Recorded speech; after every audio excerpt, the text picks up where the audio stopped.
Hey ecology students, this video is a general overview of what the expectations are for the Mealworm lab report. This lab report is our first major assignment in ecology, and for you to be successful, it's important, just like with any assignment in the course, but especially for this one, that you give it your all and show us what you've thought about and learned in observing the mealworms and taking those measurements. And so if you check out the background knowledge, the purpose of a background knowledge section is for us to summarize what we know about mealworms before we start the data collection procedure for the actual experiment.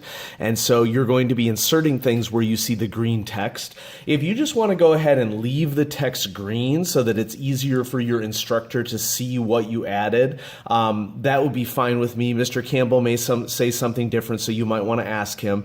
But for my students, if you just want to leave the text that you are inserting green. So notice how it says insert your physical observations here. Well, if you look back at our lab sheet for when we were in lab, there was a whole big range of observations that we took for the mealworms. And so you should be typing in 5 to 7 sentences in that section describing what you observed about their physical characteristics as well as their behavioral characteristics. And this is organized sort of modeling what an actual scientific lab report would look like. We're only having you fill in certain areas so that we can be efficient within the classroom as well. So in this first paragraph, we have physical characteristics, including what the color range is for the mealworms. And then down here, we have your behavior observations in the second paragraph. This is going to be probably several sentences, 3 to 5 sentences that you're going to be adding here. And then in this last paragraph, what were questions that you had about mealworms that are not in the bolded text that you see in this paragraph? And these would have been questions that you would have written down here in number 7 on your sheet. Purpose and objective is filled out for you. We put it in here so that you can see how we model a lab report in science, something that would be submitted to a scientific journal. Hypothesis, we didn't generate a hypothesis for this lab because it was mostly an observational lab, either qualitative or quantitative observations.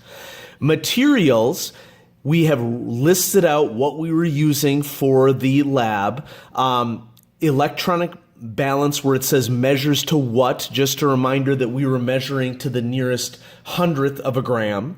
So you should insert that so that we're specific that it is important for this analysis that we do it to the nearest hundredth of a gram. If we did it to the nearest tenth, we would not have had an opportunity to really see some precise measurements for the mealworms. Also, your procedure, this is where you would record some of your observations, what we saw or what we watched when we were working with the mealworms. These are your qualitative observations. Some of your qualitative observations could be recorded here. Your qualitative observations on the front page of your lab would be what you noticed when you observed one mealworm. And if you wanted to take a picture of and insert your detailed sketch of your mealworm, that would be something that you could insert in the results section coming up as well. You masked each specimen using what? We used what tool in order to measure the length. Once each mealworm was measured, the results were placed into the lab computer with the rest of the class information added together. And what did we do with the data? Well, you would describe what we generated before you put it in your data results, okay? And so you'll notice here that there is already a graph here that is inserted, but you are going to replace it with your graph here. And then also note that you're going to be answering question 2. Analyze the mealworm mass histogram. What does it tell us? You're going to answer number 2 right next to where you see your graph for the results. So you're going to replace this graph with our graph for our analysis. Folks, we're going to know whether you replace the graph or not, okay? You can't take the short route on this. We're going to check all of your work, so be sure that you include your own work in this.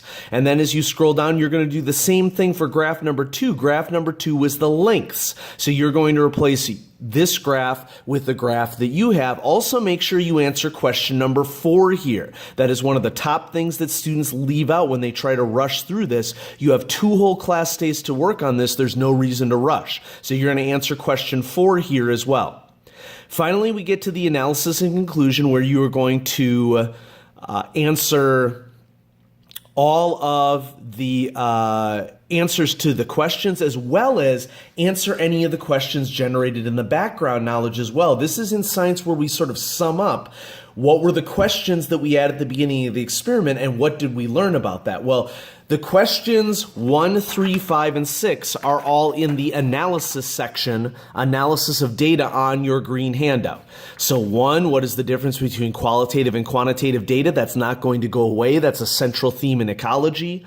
And then questions 3, 5, and 6, what are some reasons why you don't think all the mealworms have the same mass? What could explain the differences in their mass? And try to come up with at least 2 or 3 reasons as to why it might be different. Questions 5, why don't all the mealworms have the same length? Same sort of concept. Okay, if you wanted to combine questions 3 and 5 into one and give multiple reasons as to why they might have different masses and different lengths, you could write that in there. And then question number 6, explain what would you expect to find if we put the mealworms into a container with some potato scraps and left them alone for a week? How might they change? How would you be able to analyze this change? Question number 6 is a multi-sentence answer, just like the other questions are all multi-sentence answer. Well, Mr. Campbell talked about this in large group, but just to remind you, you have some resources to not only help you answer question 6, but also to answer these bold questions that are at the bottom of the lab report, including your own questions that you had. And maybe you're able to answer the questions that you wrote down, maybe you aren't. That's entirely up to what you learned from the exercise. But if you go to Blackboard, just a reminder that everything that you need for this lab is on Blackboard. Not only do we have this mealworm lab report template, if you click on orientation unit, this is the very top. I also posted videos about how to make graphs in both Excel and Numbers. If you haven't done the graphs yet, I highly recommend that you do it in Excel, and the time that it takes to download Excel is well worth the minimized frustration, because Numbers can be pretty frustrating to work with. I'm not going to tell you that you can't use Numbers, but Excel is easier to work with.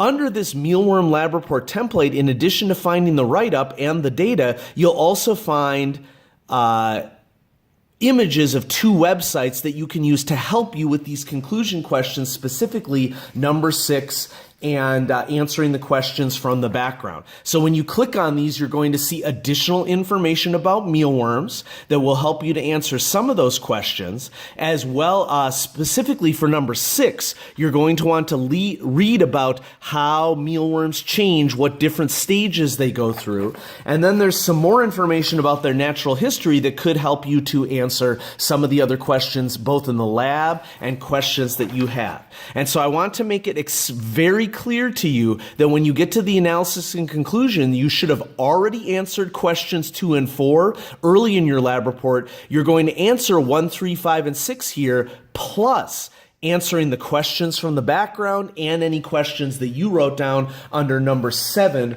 of the first page of your lab report.